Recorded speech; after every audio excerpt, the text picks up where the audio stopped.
살기 힘들어서 목숨을 끊었다라는 소식, 뉴스를 우리는 종종 접하곤 합니다. 그런데 저분은 참 힘들었겠다, 이해가 된다라고 생각되는 경우도 있지만 어떻게 저런 사람이 자살을 하지? 이해가 안 되는 경우도 참으로 많은 것 같습니다. 출세하고 성공하고 그리고 남이 부러워할 만한 형편에 있는 사람들이 많기 때문인데 왜 그들은 스스로 삶을 포기해야만 했을까요? 자기가 원하는 것을 이루지 못해서였을까요? 아니면 정신적인 압박감 때문이었을까요? 그 사람이 받은 압박이 우리가 받는 압박보다 훨씬 더 컸기 때문일까요? 그렇지 않습니다. 모든 인생은 자기 스스로 채울 수 없는 목마름, 갈증이 다 있습니다. 성경은 영적 진단을 내리고 있는데 모든 인생이 이 갈증으로 고통당하고 있다라고 진단을 내리고 있습니다. 목마른 인생이다, 모두가. 오늘날 사람들이 이 갈증 좀 해결해 보려고 부단히도 애를 쓰고 발버둥을 칩니다. 어떤 사람이 병에 걸려 알아 누웠습니다. 그 병의 원인은 물을 마시지 않아서입니다. 물만 마시면 됩니다. 그런데 이상하게도 이 사람이 전혀 갈증은 느끼지 못하는 겁니다. 의사가 물을 꼭 마셔야 합니다. 지금 몸이 아주 말라 있습니다. 반드시 물을 마시세요 라고 말합니다. 그런데 전 목이 안 말라요. 전 갈증이 안 생겨요. 괜찮아요. 결국 그러면 그 사람은 점점 말라갈 겁니다. 쇠약해질 겁니다. 의학적으로 이런 병을 무갈증증이라고 부릅니다. 몸은 분명히 물을 너무나도 필요로 하는데 뇌의 감각이 그것을 느끼지 못하는 겁니다. 그래서 가장 필요한 것을 알지 못한 채 그냥 죽음으로 향해 가는 겁니다. 그런데 거기서 끝나지 않죠. 더 무서운 경우도 있습니다. 갈증은 느껴요. 목이 마릅니다. 너무 힘듭니다. 입이 바싹바싹 마릅니다. 그런데도 생수는 싫다, 나는 술이 좋다, 독한 술만 마셔야 되는 겁니다. 잠시 갈증은 잊을지 모르겠지만 결국 몸은 더 망가질 뿐이죠. 결국 스스로 파괴하는 선택을 한 겁니다. 그런데 오늘 우리의 인생이 그렇지 않습니까? 영적으로 탈수된 인생들, 그 목마름을 세상 것으로 채워보려 하지만 결국에는 더 목이 마르고 말라하는 그런 인생을 우리가 봅니다. 그래서 허헉대며 살아가고 있는 모습을 상징적으로 보여주고 있는 사람이 오늘 본문에 등장하고 있는 사마리아 여인입니다. 이 여인은 마음이 메말라 있습니다. 마음이요. 이 여인이 물을 깃기 위해서 우물을 곁으로 왔습니다. 그곳에는 이미 예수님께서 와 계셨습니다. 아니, 정확하게 말하자면 예수님께서 이 사마리아 여인을 기다리고 계신 거죠. 여인은 우물 곁에 한 유대인 남자가 앉아 있었지만 못 본 채 합니다. 우물에 두레박을 넣어서 물을 깃기 시작합니다. 그때 이 유대인 남자, 물을 좀 달라 한 겁니다. 이것은 당시 상황으로는, 시대 상황으로는 이해할 수 없는 상황이었죠. 유대인이 이방인에게, 그것도 유대인이 가장 싫어하는 그 사마리아 사람에게, 더 나아가서 남자도 아니고 이방 여자에게 물을 좀 달라 요청한 일은 있을 수가 없는 일이었습니다.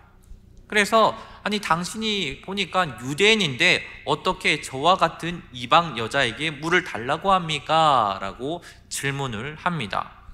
그런데 그 상대방이 이상한 말을 하는 겁니다. 네가 만일 하나님의 선물을 알고 너에게 물을 달라고 하는 이가 누구인지 알았더라면 네가 내게 구했을 것이고 나는 너에게 생수를 주었을 것이다 라고 말하는 겁니다.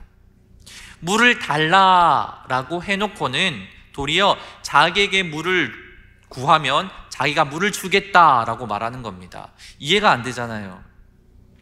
그래서 이 여자가 이렇게 질문을 합니다. 아니, 내게 물을 준다고요?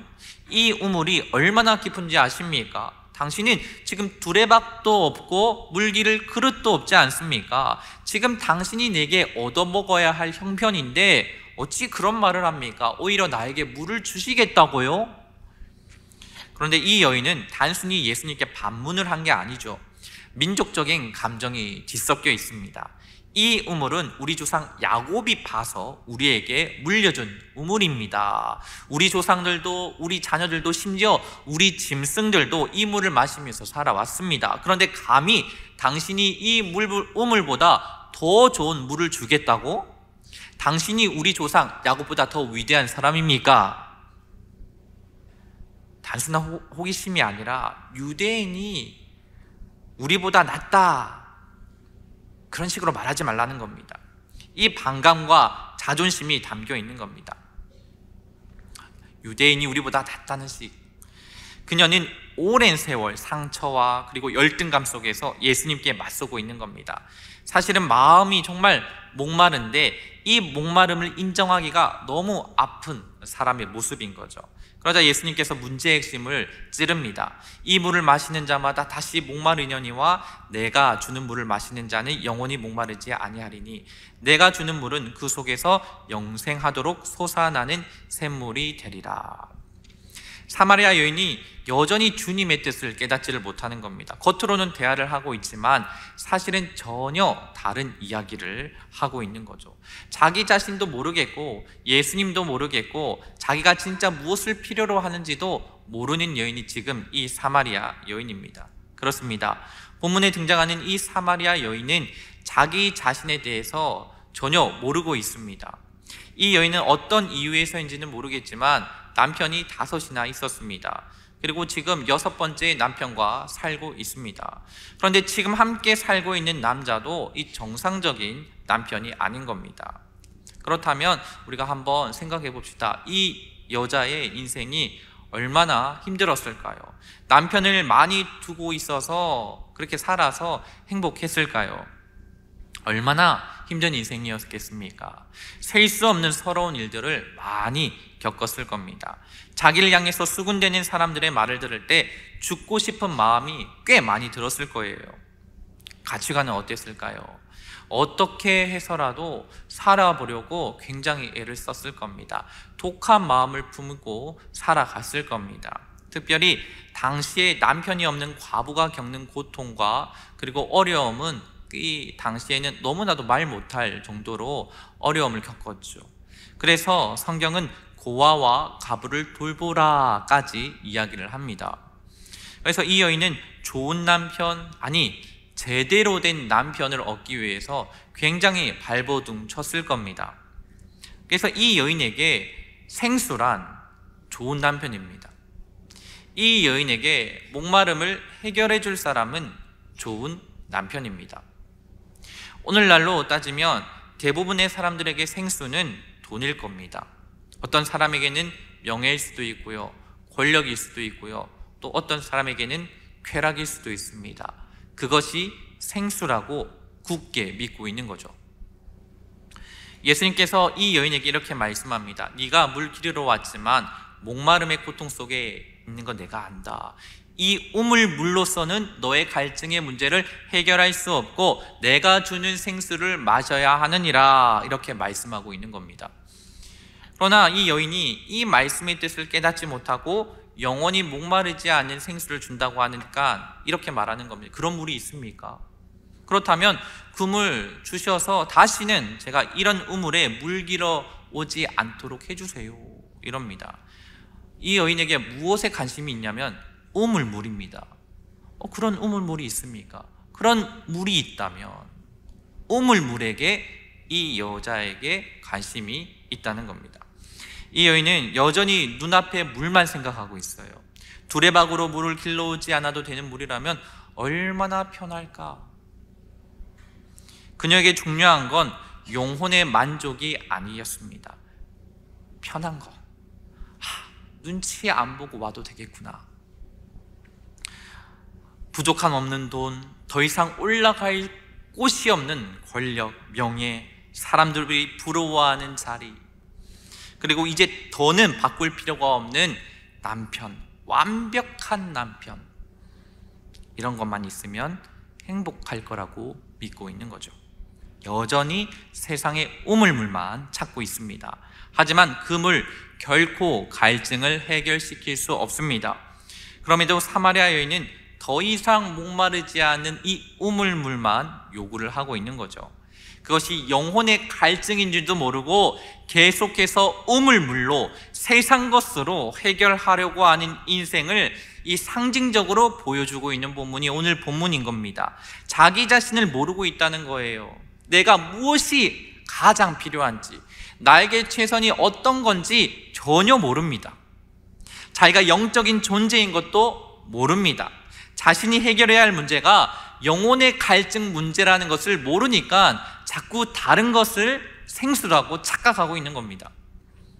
또 한 가지, 이 여인은 예수님이 어떤 분인지 몰랐습니다. 예수님은 이 사마리아 여인을 다 알고 계셨잖아요. 그녀가 얼마나 힘든 삶을 살고 있는지 다 아시는 하나님이십니다. 그리고 그 공고하고 고통스러운 삶의 원인이 현실과 상황과 환경에 있는 것이 아니라 영적인 문제임을 우리 예수님께서는 단번에 아셨고, 그것을 가르쳐 주시기 위해서 사마리아 여자를 만나 주신 겁니다. 찾아주신 겁니다. 당시 유대인들이 이 사마리아 사람들을 경멸했습니다. 이런 표현이 괜찮을지 모르겠지만 계취급을 했죠. 그러니까 사마리아 사람들도 유대인 싫어했습니다. 자기를 싫어하는 민족인데 뭐 좋아하겠습니까? 그래서 그 땅을 지나가면 가까운 길임에도 불구하고 사마리아 사람들이 너무나도 싫어서 먼 길로 둘러다니지 않습니까? 그런데 예수님께서 그 사마리아 땅으로 들어가신 겁니다. 그리고 사마리아 사람 중에서도 가장 비참한 여인, 가장 힘든 여인, 살아보겠다 발버둥을 치면서도 한편으로는 죄식 속에서 살아가고 있는 이 가련한 여인을 만나서 그 여인의 문제를 해결해 주시고자 하시는 이 예수님, 바로 그 예수 그리스도께서 이 시간 우리에게도 말씀으로 찾아와 주시고 계심을 믿으시기 바랍니다. 오늘날 살아보려고 애쓰시는 분들이 너무 많지만 삶이 너무 힘든 분이 많습니다. 남들이 볼 때는 아무 문제가 없습니다. 겉으로는 너무 행복해 보여요. 그래서 부러워하기도 합니다. 하지만 실제로는 마음이 너무나도 힘들고 공고하고 이것저것으로 삶을 채워보려고 하지만 삶의 기쁨이 없습니다. 겉으로는 멀쩡하지만 이 안에는 죄와 허물로 가득합니다. 그런데도 부끄러워할 줄 모르는 얼굴 두꺼운 사람으로 차츰차츰 변해가는 자신의 모습을 보고 또 한탄하기도 합니다. 바로 이 사마리아 여인처럼 말이죠. 그러나 다 외면하고 멸시해도 예수님은 이 사마리아 여인을 찾으시는 분이십니다. 그리고 오늘도 주님은 저와 여러분을 찾으시는 분이심을 믿으시기 바랍니다. 그런데 정작 이 사마리아 여인은 자기가 만나고 계신 분이 어떤 분이신지 몰랐어요. 그분만이 자신에게 이 생수를 주실 수 있는 분이라는 것을 몰랐던 거죠. 그렇다면 여러분, 예수님이 말하신 생수는 도대체 무엇일까요? 우리는 어떻게 그 생수를 받을 수 있을까요? 10절을 보면 이 생수를 하나님의 선물이라고 했습니다. 선물이란 무엇입니까? 값을 치르고 오는 것이 아니라 그저 은혜로 거저 주는 거잖아요. 만약 어떤 대가를 바라고 주는 것이라면 그건 선물이 아니라 뇌물이죠. 그러면 주님께서 우리에게 값없이 주시는 선물은 어떤 선물입니까? 10절에 기록된 하나님의 선물이라고 할 때 이 선물은 도레아라는 말인데, 이 말은 하나님의 은총으로 주시는 선물인데 바로 예수 그리스도 자신을 의미합니다. 다시 말씀드리면 그냥 값없이 주시는 선물인데 예수님 자신이 희생 제물 되셔서 피와 물을 흘려 죽으심으로 된 그 생수를 값없이 선물로 주셨다. 바로 우리 예수 그리스도, 그분이 생수라는 것입니다. 마지막으로 이 사마리아 여인은 주님이 주시겠다는 생수가 어떤 건지 몰랐죠. 주님께서 생수를 주시겠다고 하자 여전히 우물물에 물을 생각했습니다. 주님은 남편을 5, 6이나 바꾸면서 살아온 그 기막힌 인생의 갈증을 풀어줄 생수를 주시겠다고 하는데, 그런 갈증을 풀어줄 수 있는 생수가 무엇인지 전혀 모르고 있는 사마리아 여인, 바로 오늘을 살아가고 있는 이 인생들입니다. 자기 인생의 갈증에 대해서 남편 잘 못 만나서 나는 생수를 못 만났다. 나는 갈증이 생겼다. 남편만 잘 만나면 나는 갈증 해결할 수 있다라고 생각을 했습니다. 그래서 이 남자, 저 남자 5남자를 바꾸어 보았지만 지금 6번째 남자도 자기의 갈증을 해결해 줄 수 없었습니다. 또 7번째 남자를 만난다고 해도 그 갈증을 채울 수 없을지도 모르죠. 이렇게 오늘날 사람들이 자기 인생의 갈증을 풀어주는 생수를 다른 걸로 생각합니다. 돈이라고 생각합니다. 그래서 돈을 찾아서 혈안이 됩니다. 다른 나라들 보십시오. 뉴스를 보십시오. 돈 때문에 사람 한 명 없애는 건 일도 아니지 않습니까? 무섭습니다. 권력이 생수라고 생각하는 사람들은 권력을 잡기 위해서 못할 짓도 하는 겁니다. 정권을 잡기 위해서 수단과 방법을 가리지 않죠. 그렇다면 우리가 찾고 있는 생수는 무엇입니까? 오늘날 많은 사람들이 이 영적 갈증을 채우기 위해서 이리저리 뛰어다닙니다. 이것저것 마셔봅니다. 그러나 소금을 마시는 것과 같습니다. 마시면 마실수록 견딜 수 없는 갈증만이 생기는 거죠. 마시다 견디다 못해서 스스로 삶을 포기하기도 합니다. 성공하고 높은 지위에 오른다 할지라도 이 목마름은 세상의 것으로 해결할 수가 없는 것이죠. 성도 여러분, 우리들의 인생의 갈증은 무엇입니까? 남에게 말 못할 부끄러운 것은 무엇입니까? 나만이 알고 있는, 감추고 있는 죄는 무엇입니까? 절대로 끄집어낼 수 없는 인생에서 꼭꼭 숨겨놓은 비밀은 무엇입니까?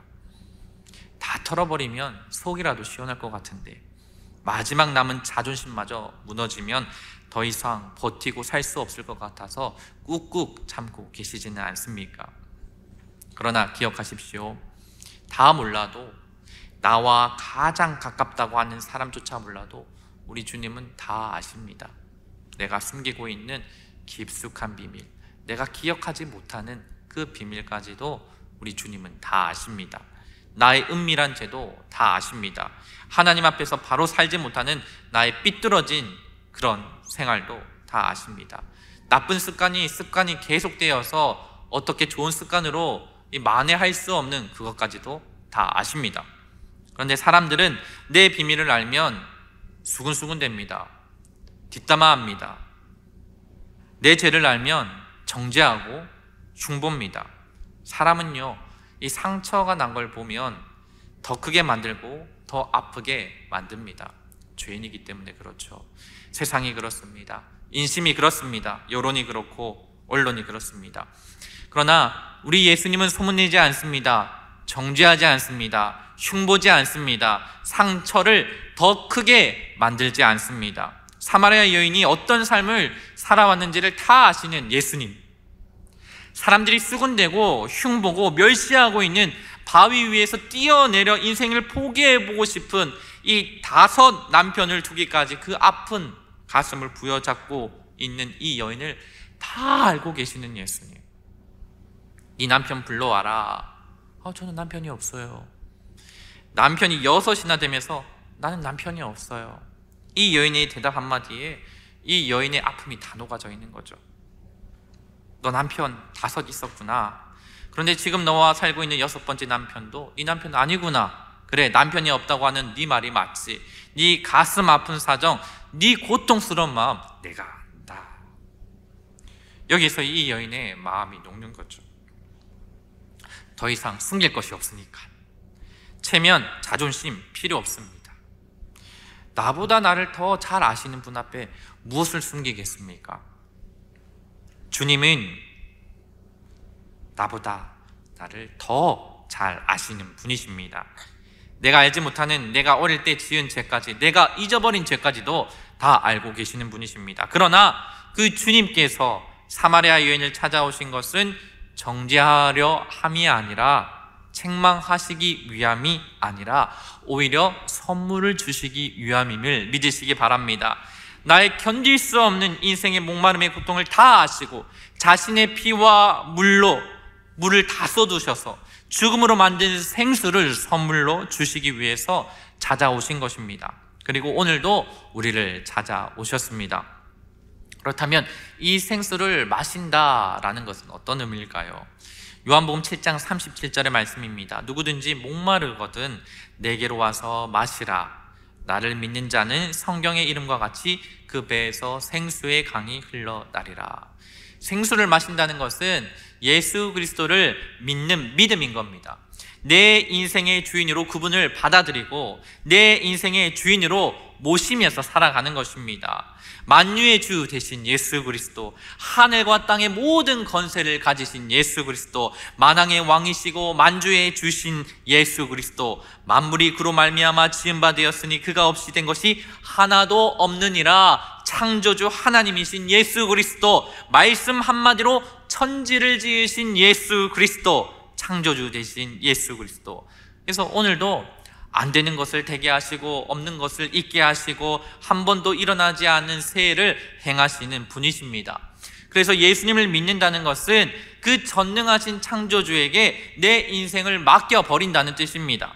그러면 그분이, 그 전능하신 분이 내 인생을 책임져 주시겠다, 맡아 주시겠다는 것입니다. 사마리아 여인 보십시오. 자기가 만난 그분이 메시아인 줄 알게 되자 어떻게 변합니까? 여자가 물동이를 버려두고 동네로 들어가서 사람들에게 이르되 내가 행한 모든 일을 내게 말한 사람을 와서 보라. 이는 그리스도가 아니냐? 물동이를 집어 던집니다. 그 소중한 물동이. 지금까지 버리면 죽을 줄 알고 가지고 다니던 그 물동이를 버릴 수 있는 이 자유가 생긴 겁니다. 마태복음 11장 28절, 우리가 잘 아는 말씀이죠. 수고하고 무거운 짐진 자들아 다 내게로 오라. 내가 너희를 쉬게 하리라. 예수님께서 이 세상의 수고하고 무거운 짐진 자들을 부르십니다. 인생의 갈증은 우물물로 해결되어 있는 것이 아닙니다. 지금 우리의 형편에 있든지 어떤 형편에 있든지 주님께서 주시는 그 생수를 마시면 우리가 그토록 이거는 없어서는 안 될 거야 라는 그 물동이로부터 자유로워질 수 있습니다. 이 세상이라는 물동이, 쾌락이라는 물동이, 자녀의 대학이라는 물동이 다 벗어 자유로울 수 있게 된다는 겁니다. 사람들이 자기 인생이 목마른 것은 돈이나 명예나 권세가 부족하고 내가 건강하지 못해서, 내가 약하기 때문이라고 생각하는데 주님께서는 분명히 말씀하십니다. 내게로 오라. 내가 너희를 쉬게 하리라. 예수 그리스도를 내 인생의 주인으로 모실 때 참 생수를 얻게 된다고 말씀하십니다. 말씀을 맺겠습니다. 지금 우리는 예수님을 믿고 신앙생활을 하고 있습니다. 그런데 내가 믿고 있는 이 믿음이 정말 내 인생을 주님께 맡기는 믿음인지 한번 깊이 생각해 보면 좋겠습니다. 아직 던지지 못한 물동이, 내가 붙잡고 있는 집착 때문에 여전히 목마름의 고통에서 벗어나지 못하고 있는 것은 아닌지 우리 자신을 돌아봅시다. 아무쪼록 우리가 붙잡고 있던 물동이를 내려놓고 참 생수를 마시고 참 행복을 얻는 우리 교회 모든 성도님들 다 되시기를 주님의 이름으로 축복합니다.